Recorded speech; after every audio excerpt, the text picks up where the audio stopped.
prehistoric site, extensive mound and village site that was occupied from around 300 BC till 600 AD, and then again in the 1400s. It is made up of 3, maybe 4 mounds, a large ditch feature, and extensive village remains, including features from the remains of structures, from feasting, from everyday activities, from ceremonies, ritual events, and things like this. It covers at least, in the floodplain of the Etowah River, at least 115, 20 acres, and it's also part of a complex of the surrounding mountains and sites that make up about 600 to 700 acres of a complex. The leak site itself occurs within the floodplain of the Etowah River. This is what is known as Roland's Bend. The river takes a big bend here, and then it heads further west. This site, leak site itself, likely occurs throughout this whole bend. We know that it occurs over about 150 acres, but it's likely that it goes throughout this bend. On the other side of the river, there's a mountain known as Ladd's Mountain to the north, and it's a lower ridge. You can see it there. It has 2 main peaks.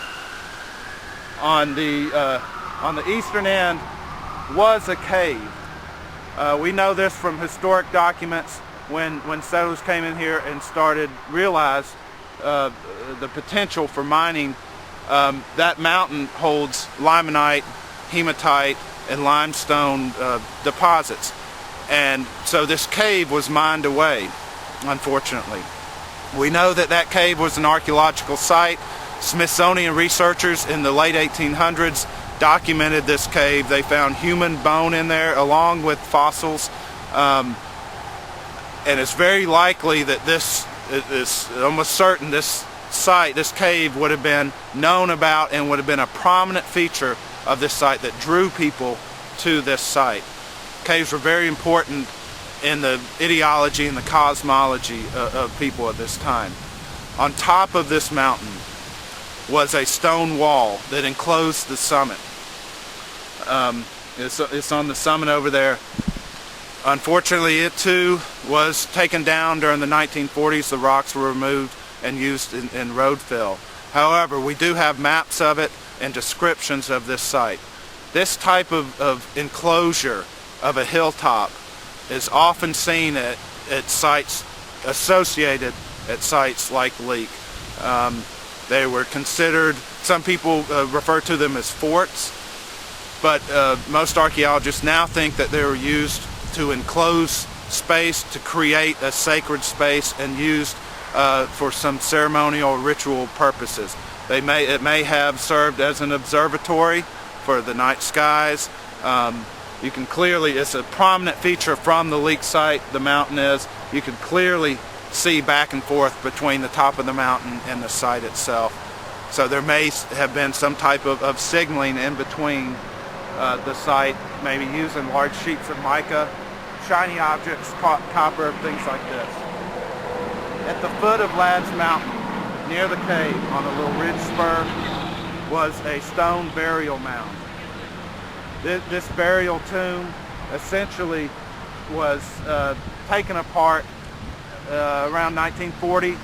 It was the landowner was curious to see what was in there and also wanted to acquire the rock for road fill to sell to the county.